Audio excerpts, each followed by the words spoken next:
Oui, bonjour. Voilà, aujourd'hui, je veux juste vous parler d'un point particulier qui est le suivant. Si par hasard, ce petit travail qu'on fait ensemble sur Jésus facile vous plaît et vous attire, et vous donne envie d'en connaître plus sur Jésus, ou vous donne éventuellement l'envie de vous impliquer un peu plus dans une vie spirituelle. Que faut-il faire? Alors, bien entendu, la première chose que je vais vous dire, continuez de voir Jésus facile. Parce que c'est un travail de bonne qualité, bien entendu, et ça sera toujours intéressant peut-être. Si vous avez déjà trouvé ça intéressant, alors ça continuera d'être intéressant.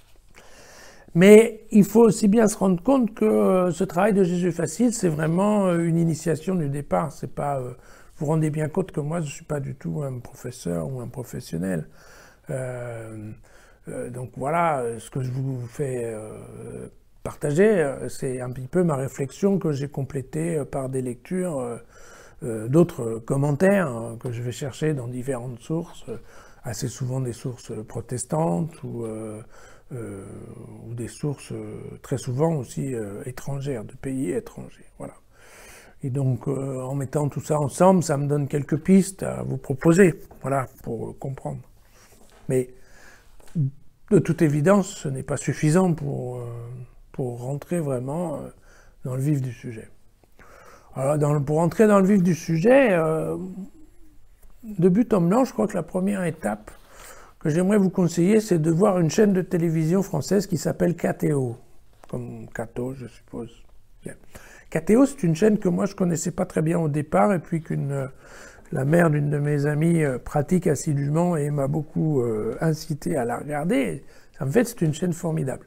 C'est une chaîne formidable parce que les émissions sont très variées, qu'on y reçoit des gens très intéressants, et c'est très important de bien comprendre, parce que à l'heure actuelle, dans la société, il y a presque un mouvement qui vous fait sentir que c'est juste les benets qui sont cathos. Alors, c'est quand même important et intéressant de se rendre compte, grâce à une télévision comme KTO, qu'en fait, il y a beaucoup de gens très intelligents, très, très scientifiques, très philosophiquement mûrs et réfléchis, qui ont une vraie foi en Dieu et qui sont capables de vous expliquer pourquoi ils l'ont.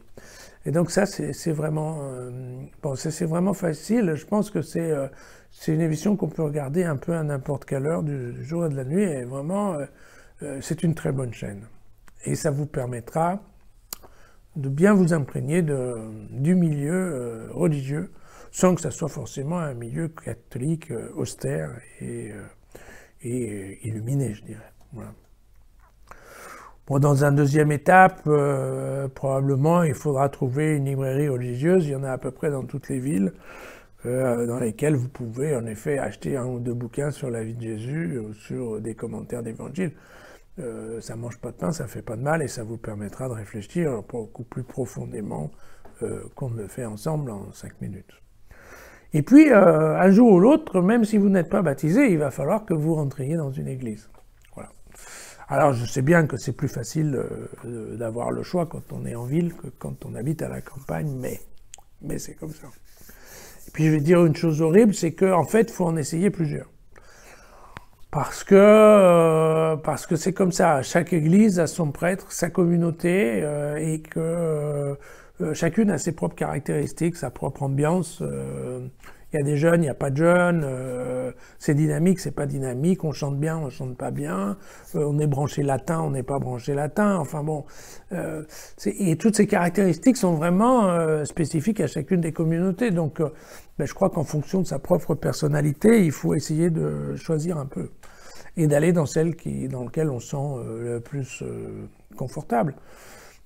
D'ailleurs, outre la communauté, je voulais vous dire que aussi le bâtiment c'est important, parce que quand même, quand on rentre dans une église, il y a tout de suite un calme, un silence, une sérénité qui sort de là, qui est vraiment très forte. En tout cas, moi je le ressens comme ça, et qui quelque part vous aide à vous mettre en relation avec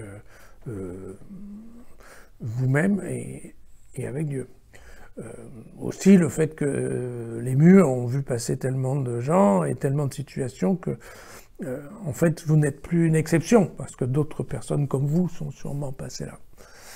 Bon, je pense que quand on est dans une église, c'est comme ça, on va rencontrer peut-être un prêtre, et que, encore une fois, il me semble que je l'ai dit, mais il y a beaucoup de prêtres qui sont des types absolument extraordinaires. Et donc ça vaut vraiment la peine de les rencontrer. Ils vont parler avec vous, ce sont des gens adorables la plupart du temps et qui sont de très bons représentants de la foi. Puis de toute façon, vous allez trouver d'autres gens aussi qui sont dans l'église. Vous savez, une église, elle fonctionne aussi avec beaucoup de bonne volonté. Donc il y a toujours des gens qui sont là pour aider, pour nettoyer, pour mettre des fleurs, pour préparer des cérémonies, pour décorer, pour faire plein de choses. Et en général, c'est ça ce qui est important. Les gens qui sont dans une église, en général, sont des gens sympas. Ou en tout cas, ce sont des gens gentils. Et dans notre monde, c'est pas toujours facile de trouver un endroit où il y a des gens gentils. Je vous le dis par expérience. Mais globalement, c'est vrai que les gens qui s'impliquent dans la vie d'une communauté chrétienne, en général, sont des gens gentils. Et ils font ça avec, pour les autres. Donc ce sont des gens qui ont de la générosité, de la patience, de l'ouverture. Donc ce sont des gens intéressants qui pourront vous aider si vous leur demandez un conseil. Puis après, ce qu'il faut voir aussi, c'est que chaque paroisse maintenant a développé beaucoup d'activités, par exemple le soir, des ateliers pour travailler les textes, pour travailler sa foi, avec ou sans l'aide d'un prêtre.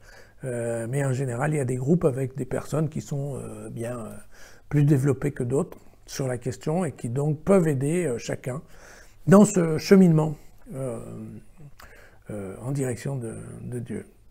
Ce qui, je pense, est vraiment, vraiment important. Voilà. Je crois qu'en fait, c'est très facile. Ce qui est dur, c'est des fois de faire le premier pas. Mais vous allez voir, vraiment, rentrer dans une église, vous allez être surpris si vous ne l'avez jamais fait. Et puis, mais ne vous inquiétez pas, vous allez voir, ça va bien se passer. À bientôt.